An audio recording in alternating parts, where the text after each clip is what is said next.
12 marks confirm हो जाएगा out of 15 Hindi and Marathi के निबंध को मिला के जो कि आपके बोर्ड एग्जाम 2026 के अंदर आ सकता है। एंड आपको पूरा स्ट्रक्चर बताया कि आपको कैसे आत्मकथा को अटेम्प्ट करना है, तो उसको देख लोगे तो आपको आराम से, आपको कोई भी टॉपिक आ जाए आप आराम से उसी फॉर्मेट में आपको लिखना है। बेसिकली आपके जो आत्मकथा होते हैं वो आपके नॉन लिविंग थिंग्स के ऊपर आएंगे।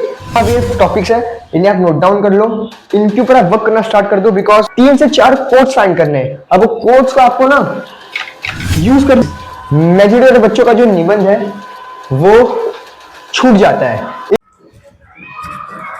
हेलो अंडरबंटर्स, तो कैसे हो आप लोग? माई सेल्फ विनायक दुबे और कैटलिस्ट भैया, एंड वेलकमिंग यू ऑल बहुत दिन बाद हमारे नए टॉपिक के साथ। बहुत दिनों से वीडियोस नहीं आ रहे थे बिकॉज मेरे कॉलेज में इंजीनियरिंग के फर्स्ट ईयर के एग्जाम चालू थे, जो कि एग्जाम के बाद ही पूरा दिसंबर महीना मेरा एग्जाम के साथ ही चला गया, इसलिए वीडियोस का जो शॉर्ट्स थोड़े ज्यादा आए थे as compare to long videos. But अब एग्जाम्स कल समाप्त हो गए, अब आज आप वीडियो आना शुरू जाएंगे। तो देखो, बात ऐसा है कि मैं वीडियो इसलिए ला रहा हूँ, इस वीडियो को देख लोगे तो आपका 15 मार्क्स कंफर्म हो जाएगा आउट ऑफ 12 मार्क्स कंफर्म हो जाएगा out of 15 Hindi and Marathi के निबंध को मिला के, जो कि बहुत ज्यादा होता है क्योंकि एक एक मार्क्स मैटर करता है। 5 मार्क्स से आपका 1% बन जाएगा क्लास 10th की बात करें तो इसलिए शुरू करते हैं। मैं आपको एक वीडियो में हिंदी एंड मराठी दोनों के मोस्ट इंपॉर्टेंट निबंध के टॉपिक्स बताऊंगा आत्मकथा के, जो कि आपके बोर्ड एग्जाम 2026 के अंदर आ सकता है। एंड आपका जब एग्जाम हिंदी का मराठी का होगा तो मैं इस वीडियो के साथ आपके साथ आऊंगा कि कितने हद तक टॉपिक्स आए थे या नहीं आए थे निबंध के पॉइंट में बात करें तो, जहां तक बहुत हाई प्रोबेबिलिटी है कि इसमें से आ जाए।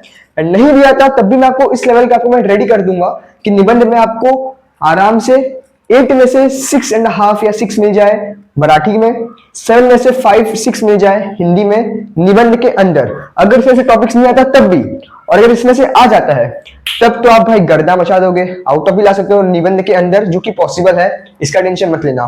तो शुरू करते हैं। सबसे पहले मराठी का आपको मैं बताऊंगा एंड एक साइड में आपको मैं हिंदी का बताऊंगा, तो इसलिए बड़े ध्यान से वीडियो को देखना। एंड सिर्फ देखना नहीं, इसके बाद मैं आपको बताऊंगा कि इसका करना क्या है। बिकॉज एक तो हो गया कि आपको मैं किट ला के दे दिया कि लो आपका बैट हो गया, आपका बॉल हो गया, आपका पैड हो गया या आपका स्टंप हो गया, अब खेलना भी सिखाना पड़ेगा ना यार। तो यहाँ पे मैं आपको जो बताऊंगा वो आपका किट हो गया। अब उसको कैसे यूज करना है ताकि आप उस मार्क्स तक लेके आ सको, ताकि आप वो मैच में सिलेक्ट हो जाओ, तब जाके आएगा ना मजा। Because at the end your goal is to play for India, at the end your goal is to play for your goal is to score the desired percentage in your board exam. भैया अपने cricket का example क्यों दे रहे हो यार? परसों यार मस्त हमारे विराट कोहली और रोहित शर्मा ने अच्छा खासा स्कोर कर दिया और कल भी अच्छा हुआ, बट हमारे रोहित भैया 0 पे आउट हो गए। बट कोई बात नहीं, एक मैच गया, दूसरा मैच और आएगा। शुरू करते हैं। सबसे पहले यहाँ पे आपका आएगा मराठी। भैया यार आज बहुत दिन बाद आपने रेड मार्कर लाए।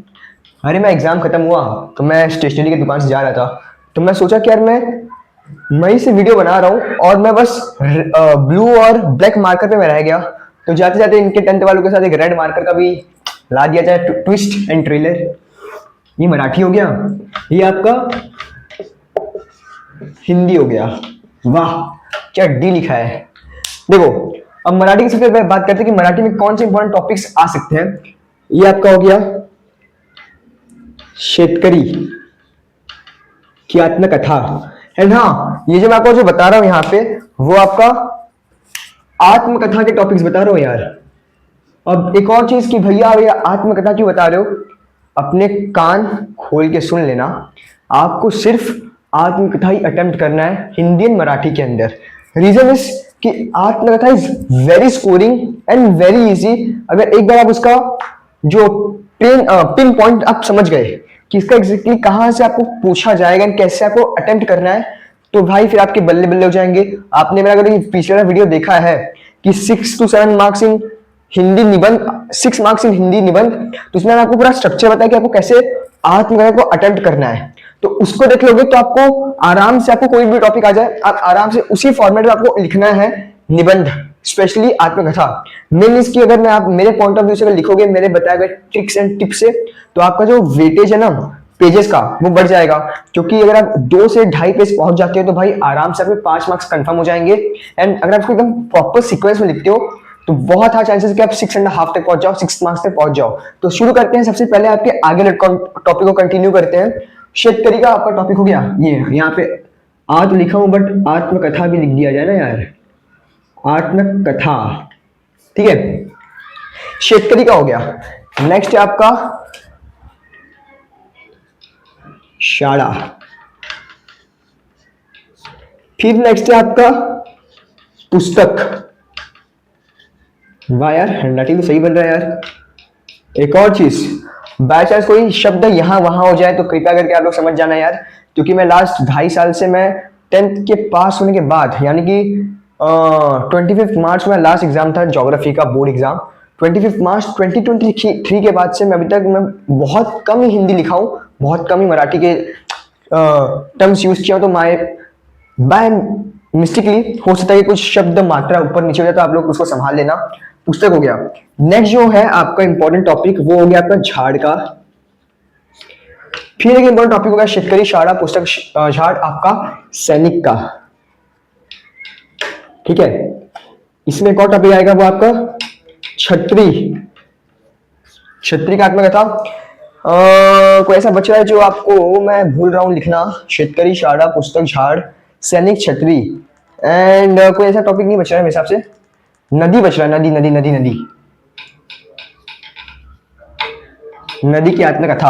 अब यहाँ पे आपको सेम हिंदी, अरे इसका इंग्लिश वर्ड भी देता हूँ ताकि जो बच्चों को समझ में आए। यहाँ पे मैं फार्मर की बात कर रहा हूँ बेसिकली। ये आपका फार्मर के ऊपर आत्मकथा हो गया। ये आपका स्कूल का आत्मकथा हो गया।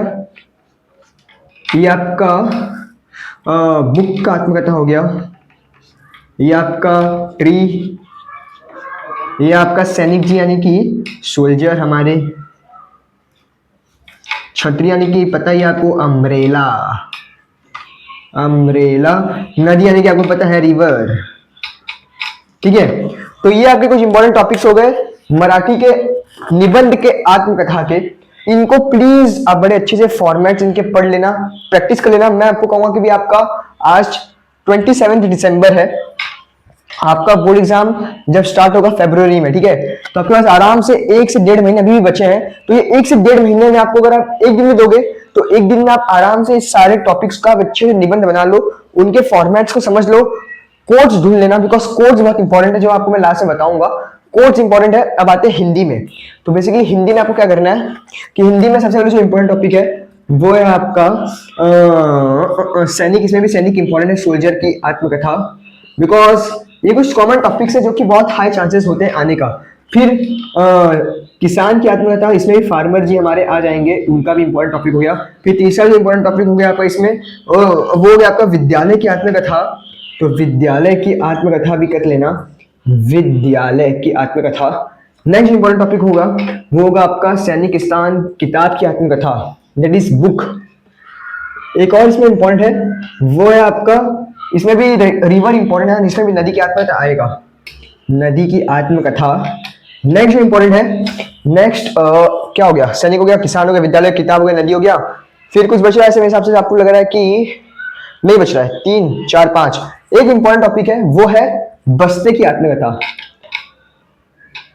बस्ते की आत्मकथा, बस्ते की आत्मकथा।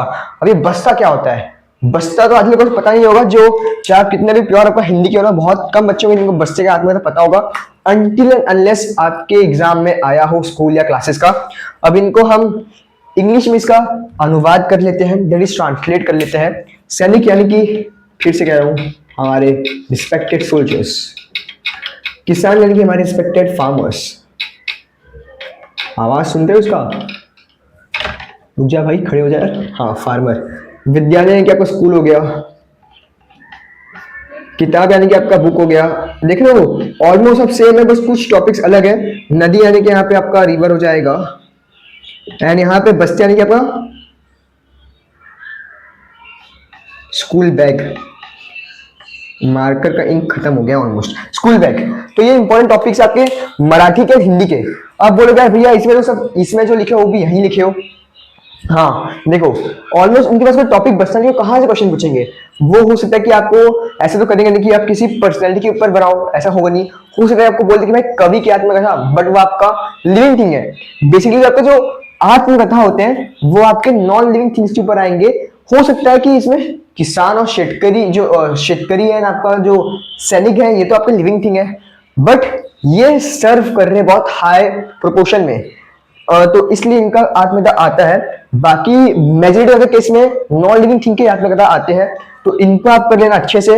इनका आपको वेटेज पता होना चाहिए कि आपका जो मराठी में जो निबंध का वेटेज है वो आपका है 8 मार्क्स का, ठीक है। और हिंदी में जो वेटेज है आपका वो है आपका 7 मार्क्स का निबंध का, ठीक है। तो प्लीज इन्हें आप, ये टॉपिक्स है, इन्हें आप नोट डाउन कर लो, इनके ऊपर आप वर्क करना स्टार्ट कर दो। बिकॉज अगर आपका एग्जाम हुआ होगा स्कूल में और क्लासेस में, अभी तो आपका आई गेस प्रीलिम्स भी हो गया होगा या चालू खा नहीं हो गया, ऑलमोस्ट खत्म हो गया हर स्कूल में। तो आप मेरा कमेंट सेक्शन में कमेंट करना कि आपके एग्जाम में इसमें से कोई आत्मकथा आया था। अगर आया था तो कमेंट करना यस भैया आत्मकथा आया था। बाकी मैं देखूंगा यार, आपके बोर्ड एग्जाम में भी आ जाए तो बड़ा मजेदार हो जाएगा। अब बात करते हैं, आपका किट मिल गया है। अब नेक्स्ट पॉइंट इज कि इसको यूज कैसे करना है। तो देखो, यूज की बात करें तो आपका जो आपने इसको नोट कर लिया होगा, ठीक है, नोट कर लिए हो, स्क्रीनशॉट ले लिए हो, तो मैं बताता हूँ आपको करना क्या है इसके बाद। अब यार जो आपके आत्मकथा के टॉपिक्स है, ये सब मुझे नहीं पता था। मुझे भी दिसंबर के एंड में मेरे मेंटोर ने ऐसा बताया था, तो मैं भी उस हिसाब से हम मिलकर इसको वर्क करना स्टार्ट कर दिए थे। बात ऐसा है कि इसमें आपको सबसे पहले जो आपको मैंने लिस्ट बताया, टॉपिक्स का लिस्ट जो बताया आपको मैं टॉपिक्स के, उसमें आपको क्या करना है, इनके ऊपर आपको 3 से 4 कोट्स, ठीक है, 3 से 4 कोट्स आपको फाइंड आउट करने हैं हर टॉपिक के ऊपर। आई गेस 6 टॉपिक्स आपको मैंने हिंदी में बताया, एंड वही 5 के 6 के आसपास मैंने आपको मराठी में वही बताया।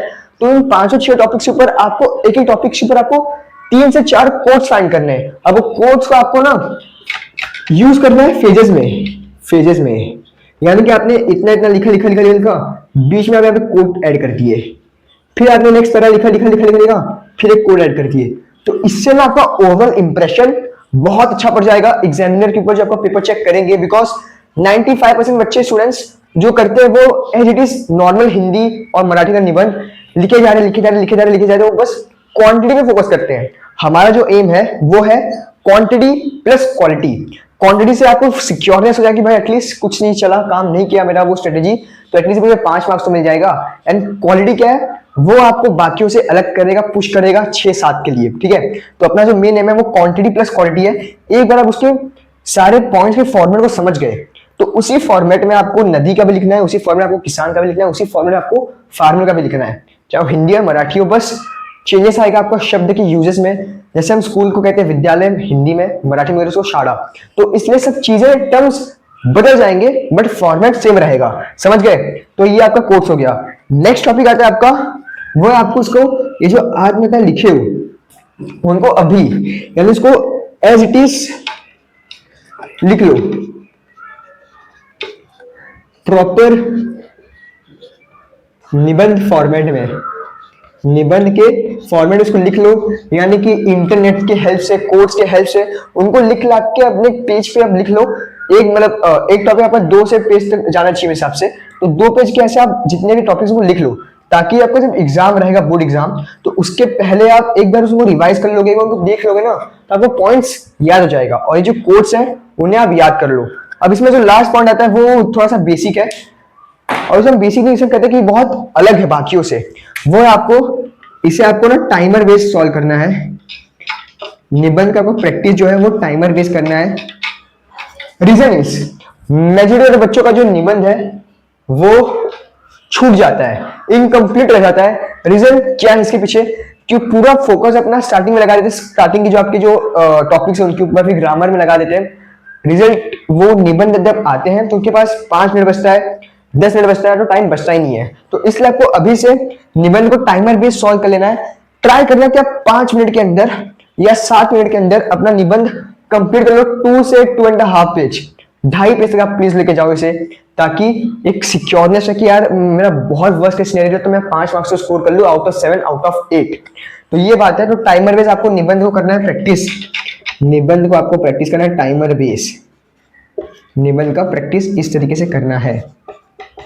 तो ये आपका पूरा हो गया निबंध के टॉपिक्स जो कि इंपॉर्टेंट है, आपको बता दिया एक ही वीडियो के अंदर। अब आपको यहाँ वहां ढूंढना नहीं पड़ेगा कि इस पूरे यूट्यूब के अंदर कहीं भी, बस आपको करना है कि अभी टॉपिक जो मिल गए हैं उन टॉपिक्स के ऊपर आपको रिसर्च करके आपको अपने निबंध फ्रेम कर लेने हैं। मेरे प्रीवियस जो वीडियो है उसके हेल्प से मैंने उसमें आपको बताया कि कैसे किस फॉर्मेट में लिखना है, ठीक है। तो that's all from this video, तब तक के लिए tata bye bye and 1 epoxy पेंटेन। वीडियो पसंद आए तो लाइक कर देना एंड अपने प्लीज स्कूल फ्रेंड्स के साथ शेयर करना जो कि आपके बहुत क्लोज है और जिनको आपको लगता है कि वो उनको हेल्प मिलना चाहिए, तो उनके साथ शेयर करना।